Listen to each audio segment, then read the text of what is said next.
The Jerusalem Bible, Exodus chapter 35. Moses assembled the whole community of the sons of Israel and said to them, "These are the things Yahweh has ordered to be done. Work is to be done for 6 days, but the seventh is to be a holy day for you, a day of complete rest, consecrated to Yahweh. Whoever does any work on that day shall be put to death. You must not light a fire on the Sabbath day in any of your homes." Moses spoke to the whole community of the sons of Israel. "This," he said, "is what Yahweh has commanded. Set aside a contribution for Yahweh out of your possessions. Let all give willingly, and bring this contribution to Yahweh: gold, silver, and bronze, purple stuffs of violet shade and red, crimson stuffs, fine linen, goat's hair, ram's skins dyed red, and fine leather, acacia wood, oil for the lamp, spices for the chrism, and for the fragrant incense, onyx stones and gems to be set in ephod and pectoral. Let all the most skilled craftsmen among you come and make all that Yahweh has commanded: the tabernacle, its tent, and its covering, its hooks and its frames, its crossbars, its posts, and its sockets, the ark with its shafts, the throne of mercy, and the veil that screens it, the table with its shafts, and all the furnishings for it, and the loaves of offering, the lampstand for the light, with its accessories, its lamps, and the oil for the light, the altar of incense with its shafts, the chrism, the fragrant incense, and the screen for the entrance to the tent, the altar of holocaust with its bronze grating, its shafts, and all the furnishings for it, the basin and its stand, the hangings of the court, its posts, its sockets, and the screen for the gateway to the court, the pegs of the tabernacle and of the court, together with their cords, the sumptuous vestments for service in the sanctuary, sacred vestments for Aaron the priest and his sons' vestments for the priestly functions." Then the whole community of Israel's sons withdrew from Moses' presence. And all those whose heart prompted them to give came, bringing their contributions for Yahweh, for making the tent of meeting, for all its functions, and for the sacred vestments. They came, men and women, all giving willingly, bringing brooches, rings, bracelets, necklaces, gold things of every kind, all those who had vowed to Yahweh some article of gold. All those who happened to own purple stuffs, of violet shade or red, crimson stuffs, fine linen, goat's hair, ram skins dyed red, or fine leather brought them. All who could contribute to the collection of silver and bronze brought their contribution for Yahweh. And all who happened to own acacia wood, suitable for any of the work to be done, brought it. All the skilled women set their hands to spinning, and brought purple stuffs of violet shade, and red, crimson stuffs, and fine linen, from what they had spun. All the women willingly used their special skill and spun the goat's hair.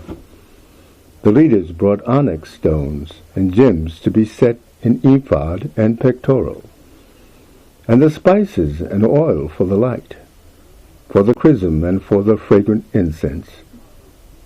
All the men and women whose heart prompted them to contribute to all the work that Yahweh had ordered through Moses to be done, the sons of Israel brought their free offering to Yahweh.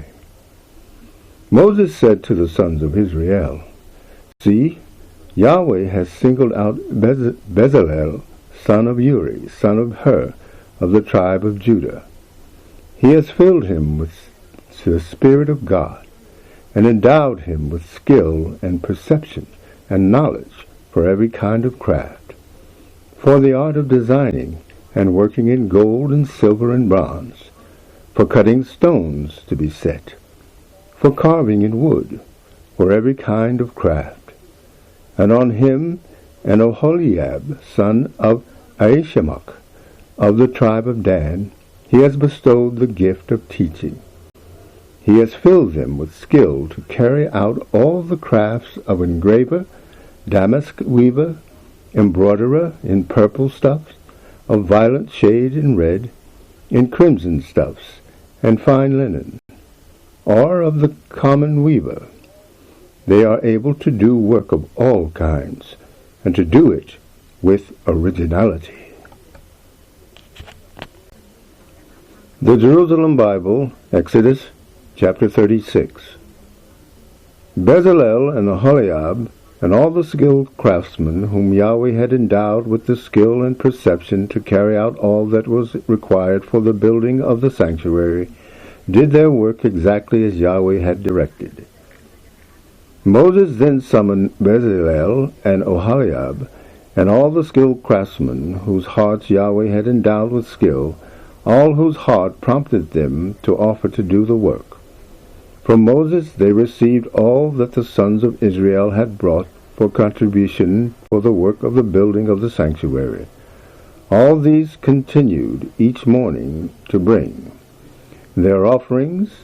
The skilled craftsmen, busy with the various works on the sanctuary, all left their work and went to tell Moses, "The people are bringing more than is needed for the work Yahweh has directed us to do."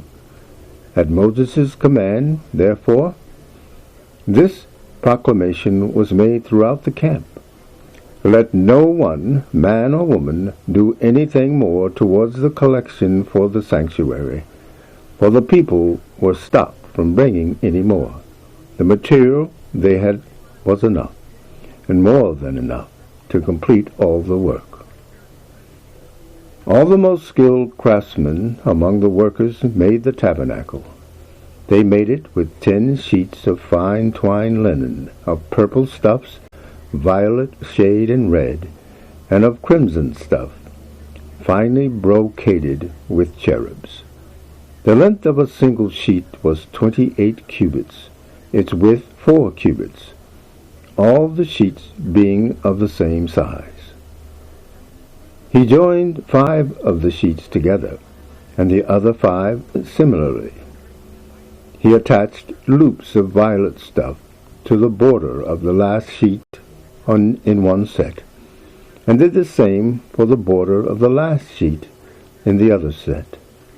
He put 50 loops on the first sheet, and matching them one by one, 50 loops on the border of the last sheet in the second set.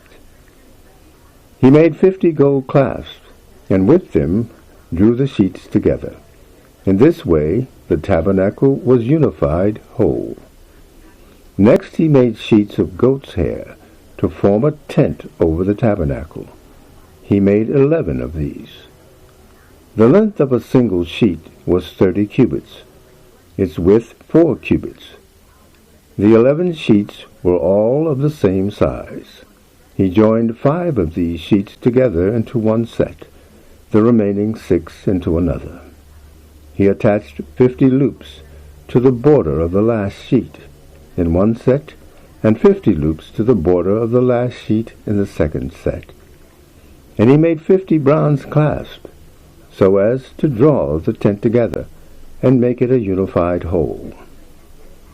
For the tent he made a covering of ram's skin dyed red, and a covering of fine leather to spread over it. For the tabernacle he made frames of acacia wood, these to stand upright. Each frame was 10 cubits long and 1.5 cubits wide. Each frame was fitted with twin tenons. This he did for all the frames of the tabernacle. He made the frames for the tabernacle, 20 frames for the southern side, facing the south country. He made 40 silver sockets for putting under the 20 frames, 2 sockets under the first frame to receive its 2 tenons, and so on for the other frames. For the other side of the tabernacle on the north, he made 20 frames, and 40 silver sockets, 2 sockets under each frame. For the back of the tabernacle on the west, he made 6 frames, and he made 2 frames for the corners at the back of the tabernacle. These frames were covered at their lower end, and so to the top, up to the level of the first ring. This he did with the 2 frames that were to form the 2 corners. Thus there were 8 frames with their 16 silver sockets, 2 sockets under each frame.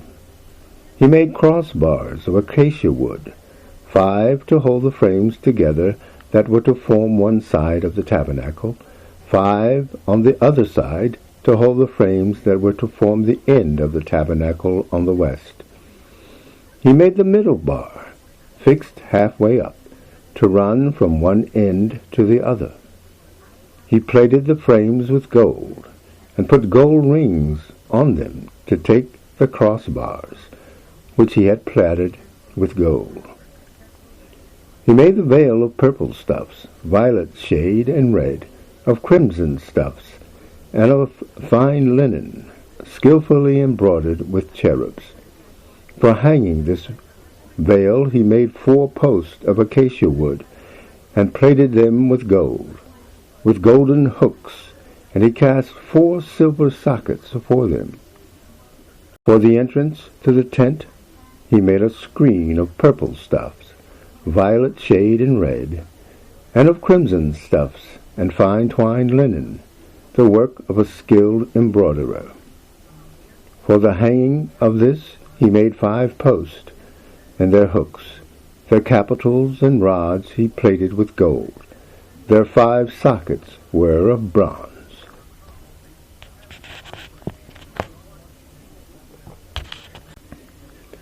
The Jerusalem Bible, Exodus chapter 37. Bezalel made the ark of acacia wood, 2.5 cubits long, 1.5 cubits wide, 1.5 cubits high. He plated it inside and out with pure gold, and decorated it all around with a gold molding. He cast 4 gold rings for the ark, attaching them to its 4 feet, 2 rings on one side and 2 rings on the other. He also made shafts of acacia wood, plating them with gold.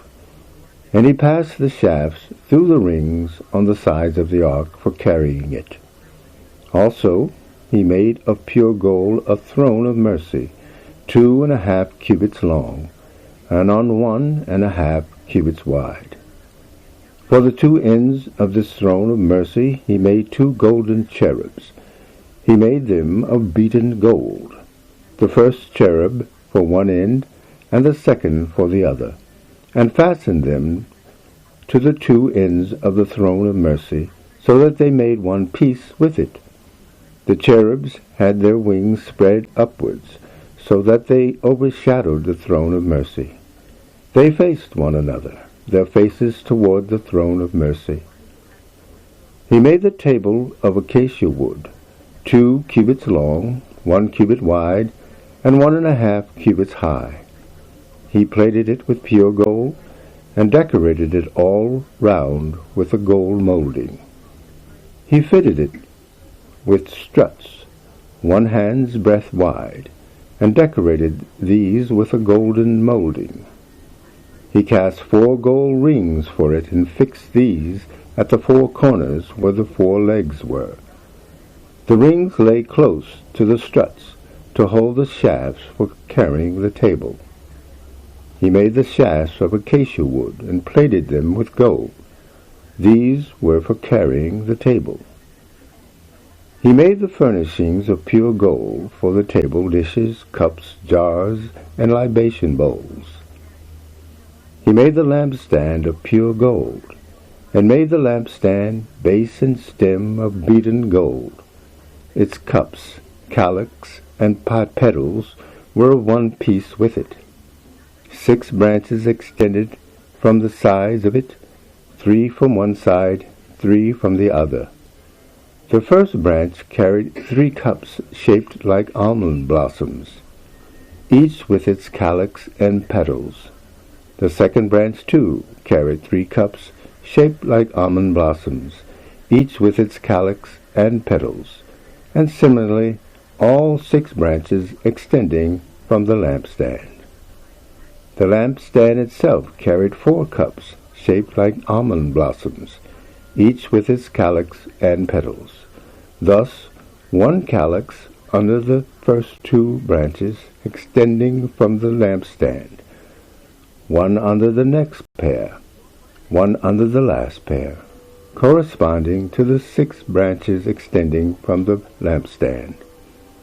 The calyxes and the branches were of one piece with the lampstand, and the whole was made from a single piece of pure gold, beaten out.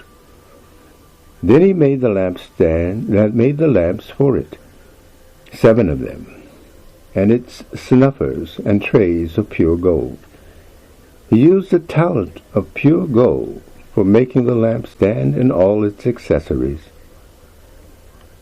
He made the altar of incense out of acacia wood.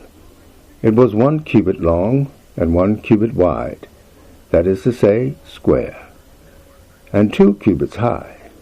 Its horns were of one piece with it. The top of it, its surrounding sides and its horns, he plated with pure gold, and decorated it all around with a gold molding. He fixed 2 gold rings to it below the molding on its 2 opposite sides, to take the shafts used for carrying it. These shafts he made of acacia wood, and plated them with gold. He also made the sacred chrism and the pure fragrant incense, blending it as perfumers do.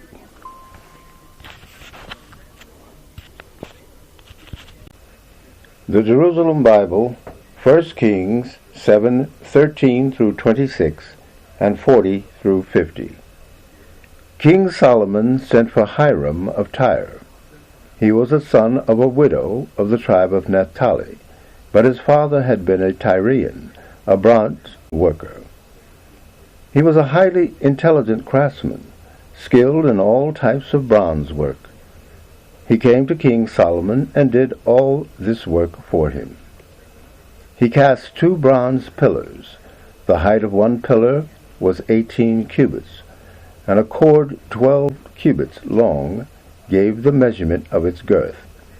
So also was the second pillar. He made 2 capitals of cast bronze for the tops of the pillars. The height of one capital was 5 cubits, and the height of the other 5 cubits. He made 2 sets of filigree to cover the molding of the 2 capitals surmounting the pillars, 1 filigree for one capital, and 1 filigree for the other capital. He also made pomegranates, 2 rows of them round each filigree, 400 in all, applied on the raised molding behind the filigree. There were 200 pomegranates round one capital, and the same round the other capital. The capitals surmounting the pillars were flower-shaped. He set up the pillars in front of the vestibule of the sanctuary. He set up the right-hand pillar and named it Jashin. He set up the left-hand pillar and named it Boaz. So the work of the pillars was completed. He made the sea of cast metal, 10 cubits from rim to rim, circular in shape, and 5 cubits high. A cord 30 cubits long gave the measurements of its girth. Under the rim and completely encircling it were gourds. They went round the sea over the length of the 30 cubits. The gourds were in 2 rows. Of one and the same casting was with the rest. It rested on 12 oxen, 3 facing north, 3 facing west, 3 facing south, 3 facing east. On these their hindquarters all turned inwards, stood the sea. Verse 40. Hiram made the ash containers, the scoops, and the sprinkling bowls. He finished all the work that he did for King Solomon on the temple of Yahweh: 2 pillars, the 2 moldings of the capitals surmounting the pillars, the 2 sets of filigree to cover the 2 moldings of the capitals surmounting the pillars, the 400 pomegranates for the 2 sets of filigree. The pomegranates of each set of filigree were in 2 rows. The 10 stands and the 10 basins on the sands, the 1 sea and the 12 oxen beneath the sea. The ash containers, the scoops, the sprinkling bowls, all these furnishings made by Hiram for King Solomon for the temple of Yahweh were of burnished bronze. He made them by the process of sand casting in the Jordan area between Succoth and Zarethan. There were so many of them that the weight of the bronze was never calculated.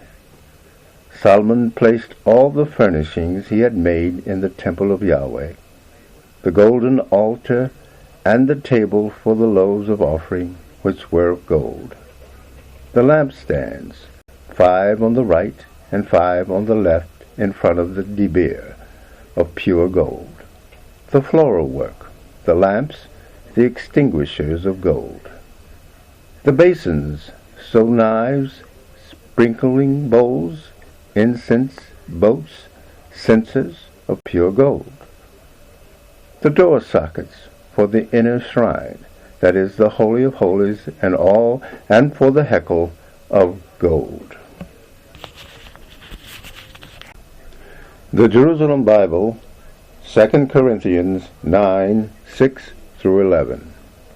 Do not forget, thin sowing means thin reaping.